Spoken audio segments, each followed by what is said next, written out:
Volume 2, Chapter 35. Isabel, when she strolled in the Cascina with her lover, felt no impulse to tell him how little he was approved at Palazzo Crescentini. The discreet opposition offered to her marriage by her aunt and her cousin made, on the whole, no great impression upon her. The moral of it was simply that they disliked Gilbert Osmond. This dislike was not alarming to Isabel. She scarcely even regretted it, for it served mainly to throw into higher relief the fact, in every way so honorable, that she married to please herself. One did other things to please other people.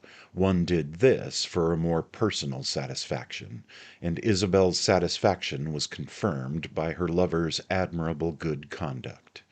Gilbert Osmond was in love, and he had never deserved less than during these still bright days, each of them numbered, which preceded the fulfilment of his hopes, the harsh criticism passed upon him by Ralph Touchet. The chief impression produced on Isabel's spirit by this criticism was that the passion of love separated its victim terribly from everyone but the loved object.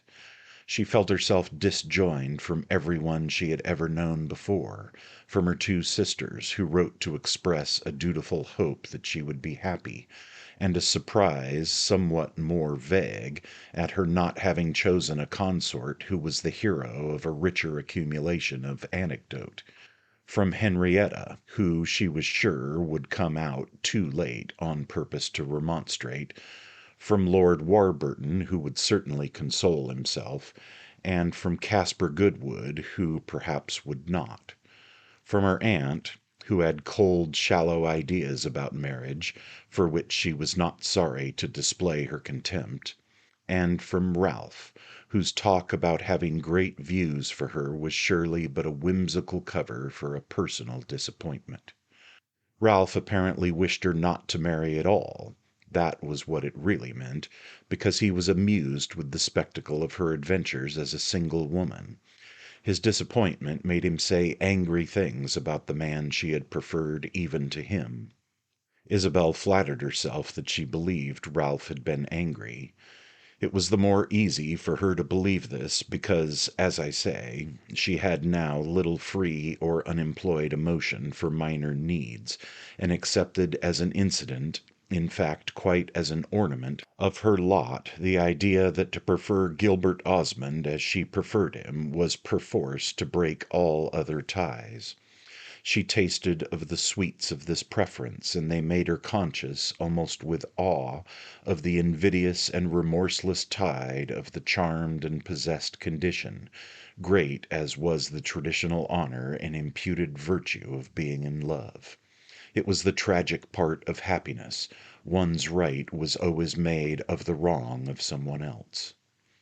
The elation of success, which surely now flamed high in Osmond, emitted meanwhile very little smoke for so brilliant a blaze. Contentment, on his part, took no vulgar form. Excitement, in the most self-conscious of men, was a kind of ecstasy of self-control.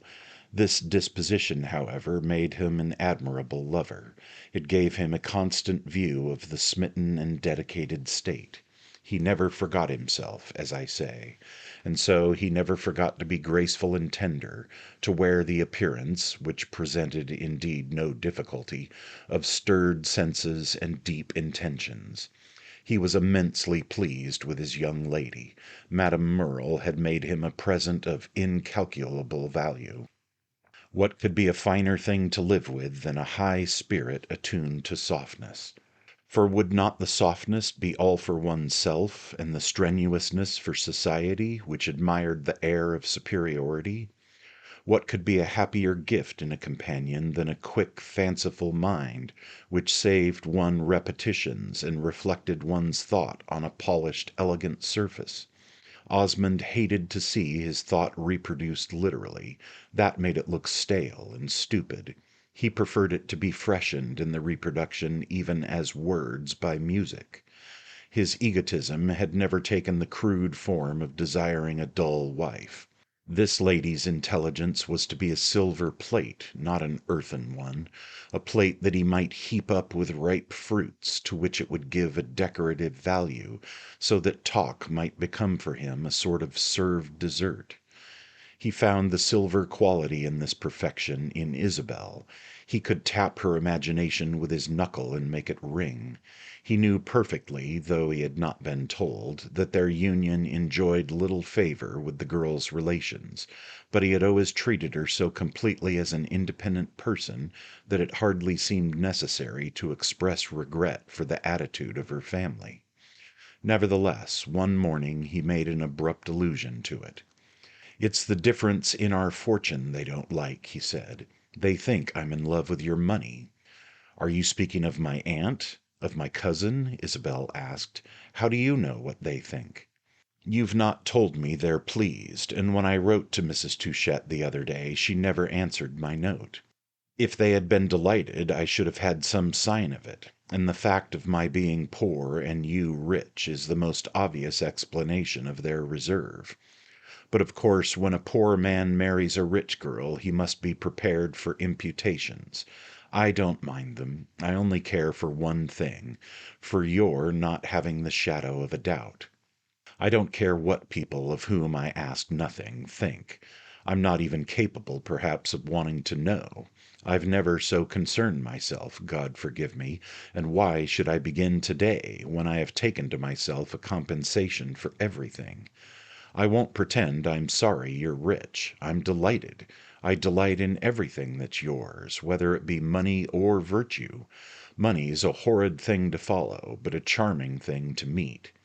It seems to me, however, that I've sufficiently proved the limits of my itch for it.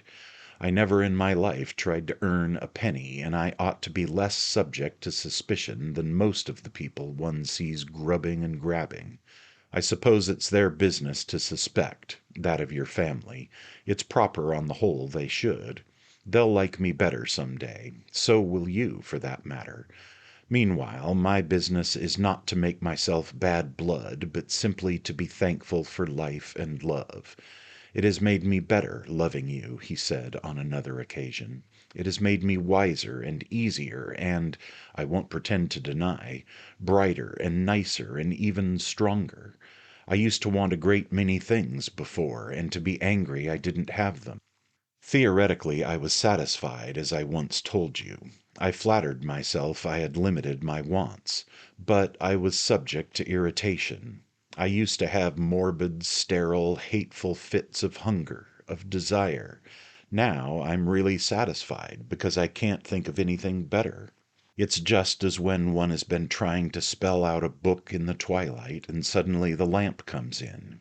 I had been putting out my eyes over the book of life and finding nothing to reward me for my pains, but now that I can read it properly, I see it's a delightful story.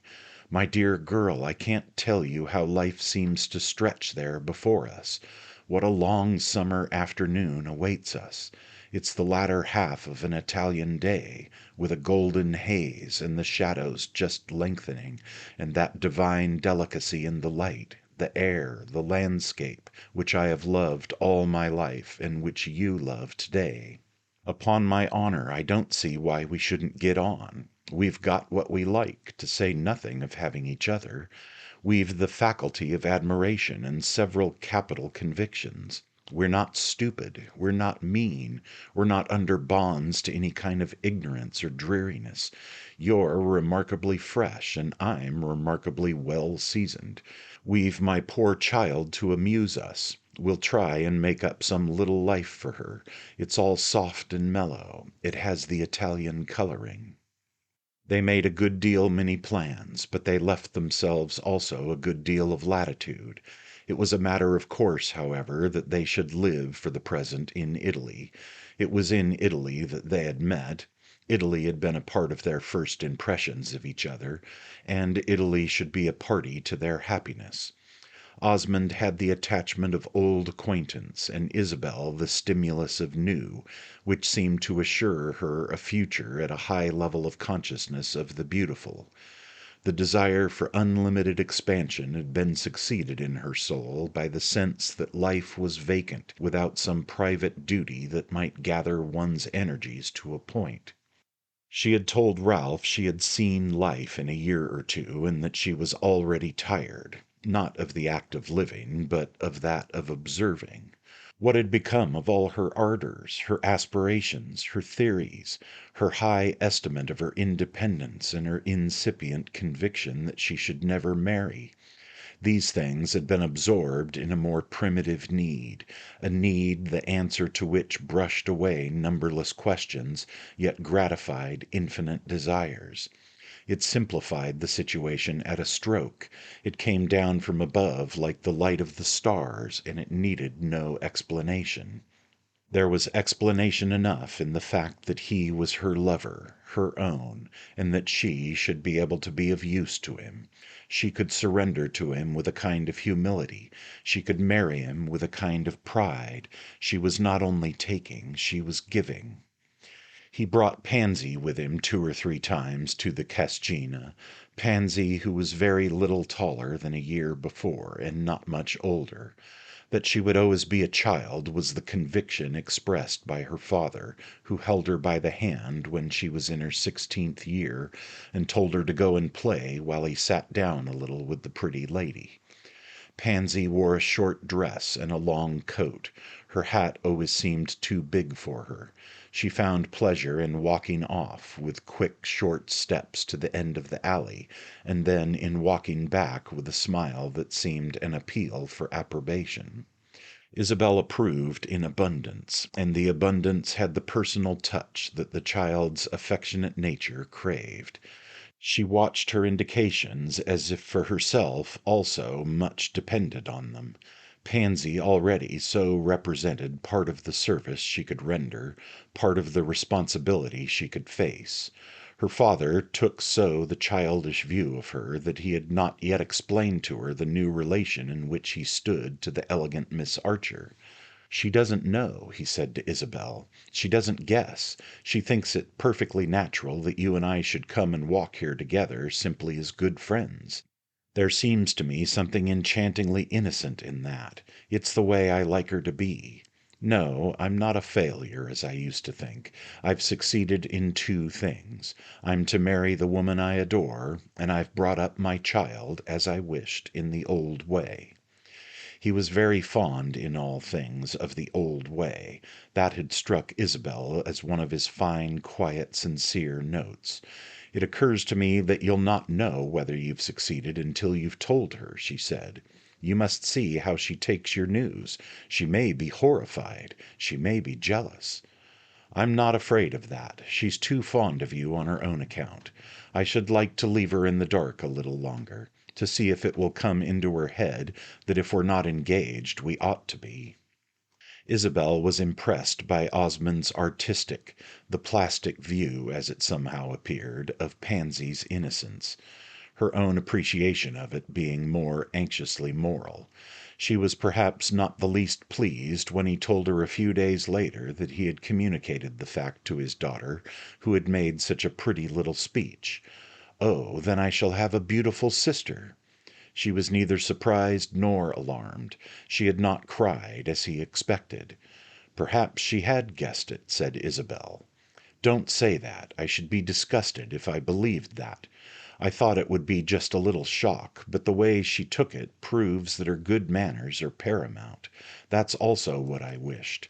You shall see for yourself. Tomorrow she shall make you her congratulations in person." The meeting on the morrow took place at the Countess Gemini's, whither Pansy had been conducted by her father, who knew that Isabel was to come in the afternoon to return a visit made her by the Countess on learning that they were to become sisters-in-law. Calling at Casa Touchette, the visitor had not found Isabel at home, but after our young woman had been ushered into the Countess's drawing-room, Pansy arrived to say that her aunt would presently appear. Pansy was spending the day with that lady, who thought her of an age to begin to learn how to carry herself in company. It was Isabel's view that the little girl might have given lessons in deportment to her relative, and nothing could have justified this conviction more than the manner in which Pansy acquitted herself while they waited together for the Countess. Her father's decision the year before had finally been to send her back to the convent to receive the last graces, and Madame Catherine had evidently carried out her theory that Pansy was to be fitted for the great world. "Papa has told me that you've kindly consented to marry him," said this excellent woman's pupil. "It's very delightful. I think you'll suit very well." "You think I shall suit you?" "You'll suit me beautifully, but what I mean is that you and Papa will suit each other. You're both so quiet and so serious. You're not so quiet as he, or even as Madame Merle, but you're more quiet than many others. He should not, for instance, have a wife like my aunt. She's always in motion, in agitation. Today especially. You'll see when she comes in. They told us at the convent it was wrong to judge your elders, but I suppose there's no harm if we judge them favorably. You'll be a delightful companion for Papa." "For you too, I hope," Isabel said. "I speak first of him on purpose. I've told you already what I myself think of you. I liked you from the first. I admire you so much that I think it will be a good fortune to have you always before me. You'll be my model. I shall try to imitate you, though I'm afraid it will be very feeble. I'm very glad for Papa. He needed something more than me. Without you, I don't see how he could have got it. You'll be my stepmother, but we mustn't use that word. They're always said to be cruel. But I don't think you'll ever so much as pinch or even push me. I'm not afraid at all." "My good little Pansy," said Isabel gently, "I shall be ever so kind to you." A vague, inconsequent vision of her coming in some odd way to need it had intervened with the effect of a chill. "Very well, then, I've nothing to fear," the child returned with her note of prepared promptitude. What teaching she had had, it seemed to suggest, or what penalties for non-performance she dreaded. Her description of her aunt had not been incorrect. The Countess Gemini was further than ever from having folded her wings. She entered the room with a flutter through the air and kissed Isabel first on the forehead and then on each cheek, as if according to some ancient prescribed rite.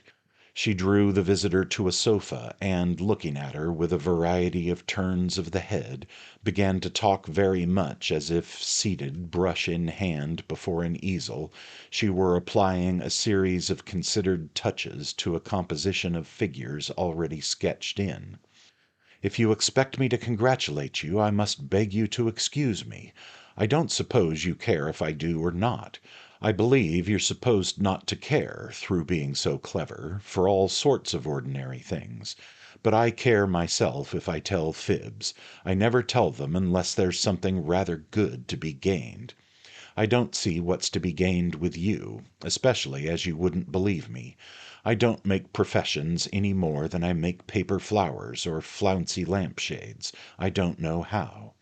My lampshades would be sure to take fire, my roses and my fibs to be larger than life. I'm very glad for my own sake that you're to marry Osmond, but I won't pretend I'm glad for yours. You're very brilliant. You know that's the way you're always spoken of. You're an heiress, and very good-looking and original, not banal, so it's a good thing to have you in the family. Our family's very good, you know. Osmond will have told you that, and my mother was rather distinguished. She was called the American Corinne. But we're dreadfully fallen, I think, and perhaps you'll pick us up.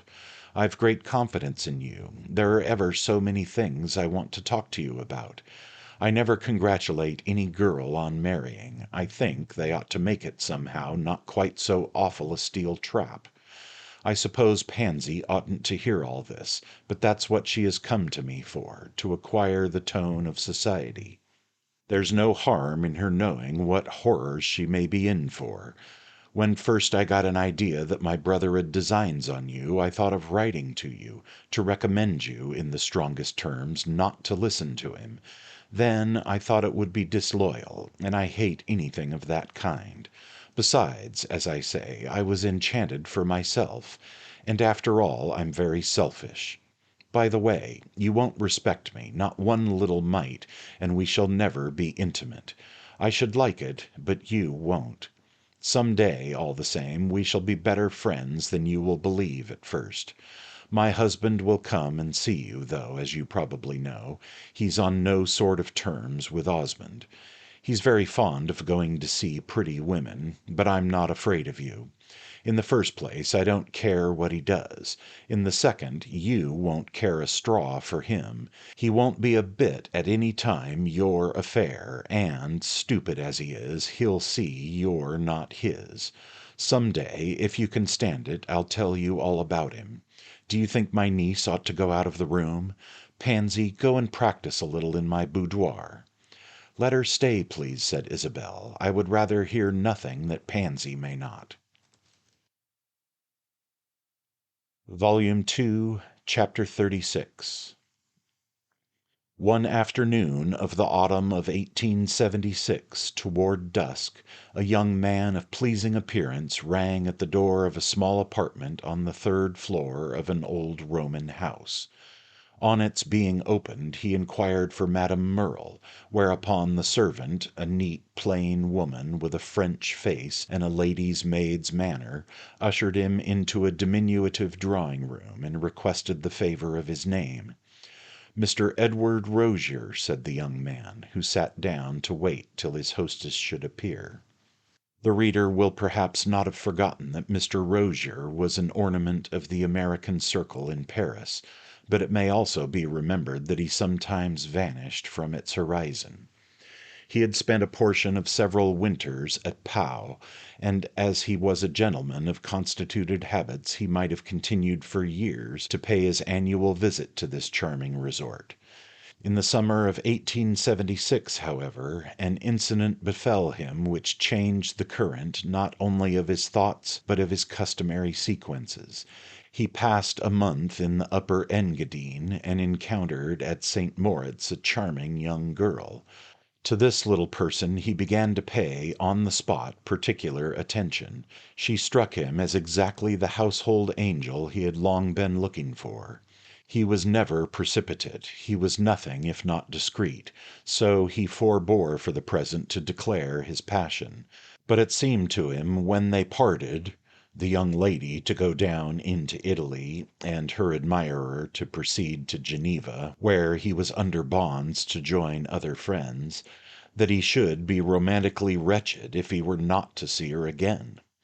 The simplest way to do so was to go in the autumn to Rome, where Miss Osmond was domiciled with her family. Mr. Rozier started on his pilgrimage to the Italian capital, and reached it on the 1st of November. It was a pleasant thing to do, but for the young man there was a strain of the heroic in the enterprise. He might expose himself unseasoned to the poison of the Roman air, which in November lay notoriously much in wait. Fortune, however, favours the brave, and this adventurer, who took 3 grains of quinine a day, had at the end of a month no cause to deplore his temerity. He had made, to a certain extent, good use of his time. He had devoted it in vain to finding a flaw in Pansy Osmond's composition. She was admirably finished. She had had the last touch. She was really a consummate piece. He thought of her in amorous meditation a good deal as he might have thought of a Dresden china shepherdess. Miss Osmond, indeed, in the bloom of her juvenility, had a hint of the rococo which Rozier, whose taste was predominantly for that manner, could not fail to appreciate. That he esteemed the productions of comparatively frivolous periods would have been apparent from the attention he bestowed upon Madame Merle's drawing-room, which, although furnished with specimens of every style, was especially rich in articles of the last 2 centuries. He had immediately put a glass into one eye and looked round, and then, "By Jove, she has some jolly good things," he had yearningly murmured. The room was small and densely filled with furniture. It gave an impression of faded silk and little statuettes which might totter if one moved. Rozier got up and wandered about with his careful tread, bending over the tables charged with knickknacks and the cushions embossed with princely arms. When Madame Merle came in, she found him standing before the fireplace with his nose very close to the great lace flounce attached to the damask cover of the mantel. He had lifted it delicately as if he were smelling it. "It's old Venetian," she said. "It's rather good." "It's too good for this. You ought to wear it. They tell me you have some better in Paris in the same situation." "Ah, but I can't wear mine," smiled the visitor. "I don't see why you shouldn't. I've better lace than that to wear." His eyes wandered lingeringly round the room again. "You've some very good things." "Yes, but I hate them." "Do you want to get rid of them?" the young man quickly asked. "No, it's good to have something to hate. One works it off." "I love my things," said Mr. Rozier as he sat there flushed with all his recognitions. "But it's not about them, nor about yours, that I came to talk to you." He paused a moment, and then, with greater softness, "I care more for Miss Osmond than for all the bibelots in Europe." Madame Merle opened wide eyes. "Did you come to tell me that?" "I came to ask your advice." She looked at him with a friendly frown, stroking her chin with her large white hand. "A man in love, you know, doesn't ask advice." "Why not, if he's in a difficult position? That's often the case with a man in love. I've been in love before, and I know. But never so much as this time, really never so much. I should like particularly to know what you think of my prospects. I'm afraid that for Mr. Osmond I'm not, well, a real collector's piece." "Do you wish me to intercede?" Madame Merle asked with her fine arms folded, and her handsome mouth drawn up to the left. "If you could say a good word for me, I should be greatly obliged. There will be no use in my troubling Miss Osmond unless I have good reason to believe her father will consent." "You're very considerate. That's in your favor. But you assume, in rather an off-hand way, that I think you a prize." "You've been very kind to me," said the young man. "That's why I came." "I'm always kind to people who have good Louis Quatorze. It's very rare now, and there's no telling what one may get by it," with which the left-hand corner of Madame Merle's mouth gave expression to the joke. But he looked, in spite of it, literally apprehensive and consistently strenuous. "Ah, I thought you liked me for myself." "I like you very much, but, if you please, we won't analyze. Pardon me if I seem patronizing, but I think you're a perfect little gentleman. I must tell you, however, that I've not the marrying of Pansy Osmond." "I didn't suppose that, but you've seemed to me intimate with her family, and I thought you might have influence." Madame Merle considered. "Whom do you call her family?" "Why, her father, and how do you say it in English? Her belle-mère." "Mr. Osmond's her father, certainly, but his wife can scarcely be termed a member of her family. Mrs. Osmond has nothing to do with marrying her." "I'm sorry for that," said Rozier, with an amiable sigh of good faith. "I think Mrs. Osmond would favor me." "Very likely, if her husband doesn't." He raised his eyebrows. "Does she take the opposite line from him?" "In everything. They think quite differently." "Well," said Rozier, "I'm sorry for that. But it's none of my business. She's very fond of Pansy." "Yes, she's very fond of Pansy." "And Pansy has a great affection for her. She has told me how she loves her as if she were her own mother." "You must, after all, have had some very intimate talk with the poor child," said Madame Merle. "Have you declared your sentiments?" "Never!" cried Rozier, lifting his neatly gloved hand. "Never till I've assured myself of those of the parents." "You always wait for that? You've excellent principles. You observe the proprieties." "I think you're laughing at me," the young man murmured, dropping back in his chair and feeling his small mustache. "I didn't expect that of you, Madame Merle." She shook her head calmly, like a person who saw things as she saw them. "You don't do me justice. I think your conduct in excellent taste, and the best you could adopt. Yes, that's what I think." I wouldn't agitate her only to agitate her. I love her too much for that," said Ned Rozier. "I'm glad, after all, that you've told me," Madame Merle went on. "Leave it to me a little. I think I can help you." "I said you were the person to come to," her visitor cried with prompt elation. "You were very clever," Madame Merle returned more dryly. "When I say I can help you, I mean once assuming your cause to be good. Let us think a little if it is." "I'm awfully decent, you know," said Rozier earnestly. "I won't say I've no faults, but I'll say I've no vices. All that's negative, and it always depends also on what people call vices. What's the positive side? What's the virtuous? What have you got besides your Spanish lace and your Dresden teacups?" "I've a comfortable little fortune, about 40,000 francs a year. With the talent I have for arranging, we can live beautifully on such an income." "Beautifully, no. Sufficiently, yes. Even that depends on where you live." "Well, in Paris. I would undertake it in Paris." Madame Merle's mouth rose to the left. "It wouldn't be famous. You'd have to make use of the teacups, and they'd get broken." "We don't want to be famous. If Miss Osmond should have everything pretty, it would be enough. When one's as pretty as she, one can afford, well, quite cheap faience. She ought never to wear anything but muslin without the sprig," said Rozier reflectively. "Wouldn't you even allow her the sprig? She'd be much obliged to you at any rate for that theory." "It's the correct one, I assure you, and I'm sure she'd enter into it. She understands all that. That's why I love her." "She's a very good little girl, and most tidy, also extremely graceful. But her father, to the best of my belief, can give her nothing." Rozier scarce demurred. "I don't in the least desire that he should, but I may remark, all the same, that he lives like a rich man. The money's his wife's. She brought him a large fortune. Mrs. Osmond, then, is very fond of her stepdaughter. She may do something." "For a lovesick swain, you have your eyes about you," Madame Merle exclaimed with a laugh. "I esteem a dot very much. I can do without it, but I esteem it. Mrs. Osmond," Madame Merle went on, "will probably prefer to keep her money for her own children." "Her own children? Surely she has none." "She may have yet. She had a poor little boy who died 2 years ago, 6 months after his birth. Others, therefore, may come." "I hope they will, if it will make her happy. She's a splendid woman." Madame Merle failed to burst into speech. "Ah, about her there's much to be said. Splendid, if you like.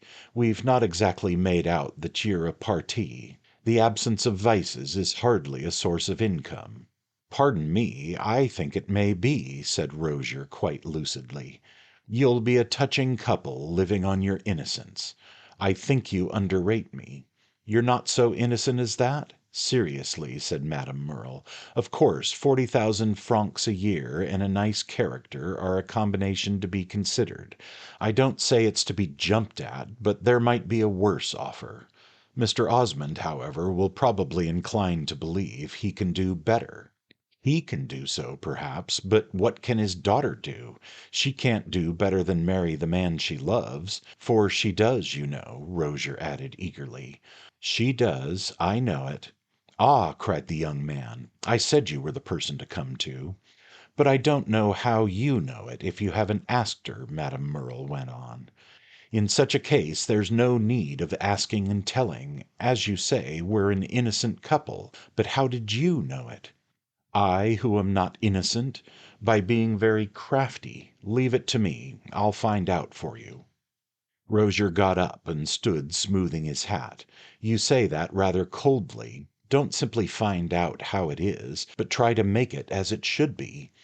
"I'll do my best. I'll try to make the most of your advantages." "Thank you so very much. Meanwhile, then, I'll say a word to Mrs. Osmond." "Gardez-vous en, bonne," and Madame Merle was on her feet. "Don't set her going, or you'll spoil everything." Rozier gazed into his hat. He wondered whether his hostess had been, after all, the right person to come to. "I don't think I understand you. I'm an old friend of Mrs. Osmond, and I think she would like me to succeed." Be an old friend as much as you like. The more old friends she has, the better, for she doesn't get on very well with some of her new. But don't for the present try to make her take up the cudgels for you. Her husband might have other views, and, as a person who wishes her well, I advise you not to multiply points of difference between them." Poor Rozier's face assumed an expression of alarm. A suit for the hand of Pansy Osmond was even a more complicated business than his taste for proper transitions had allowed. But the extreme good sense which he concealed under a surface suggesting that of a careful owner's best set came to his assistance. "I don't see that I'm bound to consider Mr. Osmond so very much," he exclaimed. "No, but you should consider her. You say you're an old friend. Would you make her suffer? Not for the world.